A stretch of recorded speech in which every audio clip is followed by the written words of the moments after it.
So the second half of the Global Dokkan 8th anniversary is coming very soon. Thanks to Rami for going ahead and post this. I tried to look it up on Dokkan info and it just wasn't letting me like switch over. It was kind of being weird. So we're just here. New Infinite Dragon Ball History stage. There is a new Shadow Dragon stages incoming. There is the Oob event. There's the 2 new stages to the story events that are existing with the support memory and things like that. So overall, good amount of stuff coming. Along with that, there's some extra things that you should anticipate for part 2 that have not been teased as of this moment. And we're just going to take a look here at part 2 and what's, exactly going to be happening here. So part 2 starts in about 2 days in the global version. Monday it should be when it starts, I believe, right? The 17th. So keep that in mind here. So there's going to be a new event missions, new various stages, a new limited event that makes it easier to raise and level skills, right? It's going to be very, very cool. So these 2 guys should be dropping, I believe, I'm not sure if they're going to drop exactly the same time as these stages, but they're going to be dropping around a similar time. The EZA for the Spirit Bomb Super Saiyan Goku and this Blue Kaioken Goku. When they get officially announced, I'll go into more details with them, but this guy in particular, this Spirit Bomb Blue Kaioken Goku, is really powerful. We just really want more reps of Universe 7 category allies in order for him to really become, I guess, like that guy, right? I mean, he kind of is already that guy, but he just needs a little help from other partners. He can carry the team by himself even. It's really disgusting. I'll do some videos against him like Sin and stuff like that. This unit, I'm not really too big of a fan of him. But last time I used him was honestly the 8th anniversary. There has been a lot of, different units introduced into the game. So like, let me actually, I'm going to take a little detour here, my bad. I just want to see Super Saiyans, because this guy's passive. He gets damage reduction, per Rainbow Key Sphere obtained, right?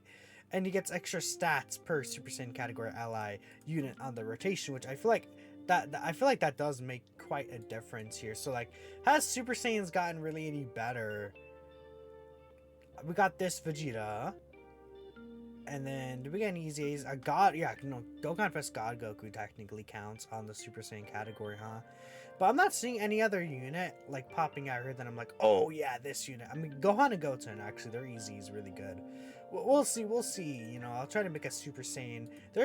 Maybe I can make like a Super Saiyan-esque power, which is team build. We'll see what happens there. And then let's look for new things. Okay, so here's the new support memory stage. Obviously, the support memory is not going to be available just yet, but stages 5 and 6 should be available. No, 4, 5, and 6, I believe, right? Is it saying 2 stages? I think it's these 3 stages. The Natural Shenron, the Nova, and then the Ice Shenron.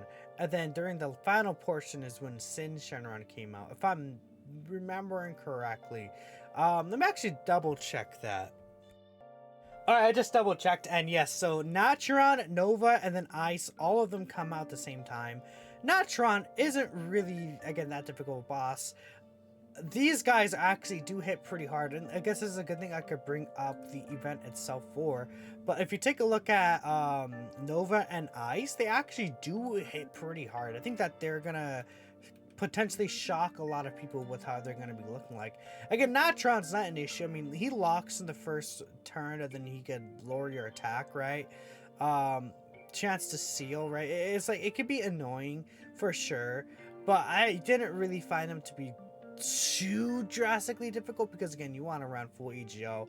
The issue could be maybe in this first phase where he's locking your characters and then, the damage reduction against STR types, but he doesn't hit hard. It's this guy that hits hard, but it's like you're going to be running type advantage. So if you're running full EGL, you're going to be fine. The thing with this Nova, he is pretty annoying because there's a 50% attack raise. So his normal attacks hit extremely hard. They hit for 640k. That's how hard his normal attacks hit after the super attack, because it's a 50% attack raise on top of this. The super hits for 1.2 mil. It can be really annoying, even if you're running a full STR team. So I would say don't underestimate this guy, especially early on. But he's not like, you know, the kind of like difficult unit that's like, oh, Sin Shenron level difficulty, right? And then we see Ice. He's annoying because he actually lowers your defense, 40% defense debuff, just like how Sin Shenron is doing. And he also, I guess, lowers attack as well, I believe, which is pretty annoying, right? He doesn't hit nearly as hard as what Nova is doing, so I actually think Nova is the hardest stage. But Ice could still be, you know, quite annoying there.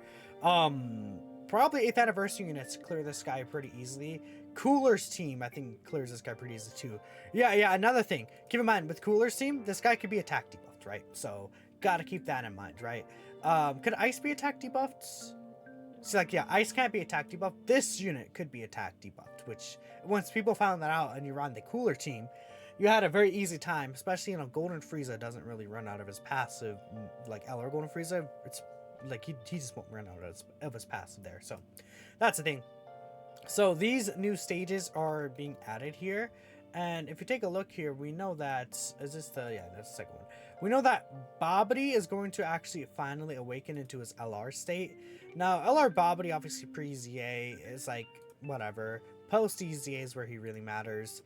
I talked about this guy already. Not really, oh, I almost showed my mouse. Not really too big of a fan of this unit, but hey, it is what it is.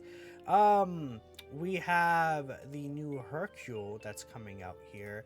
And Hercule is actually going to be, I think, quite, I think he's okay, right? I'm not really a fan of him. I see like one person defending him on Twitter.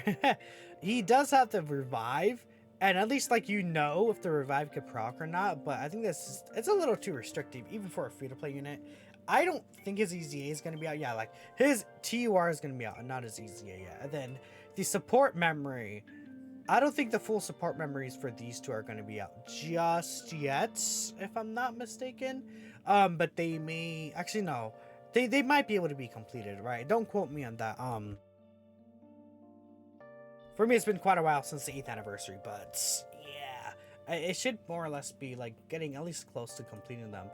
But that's pretty much all that was announced. Again, we know that there's a few extra things that are coming, like for example this event.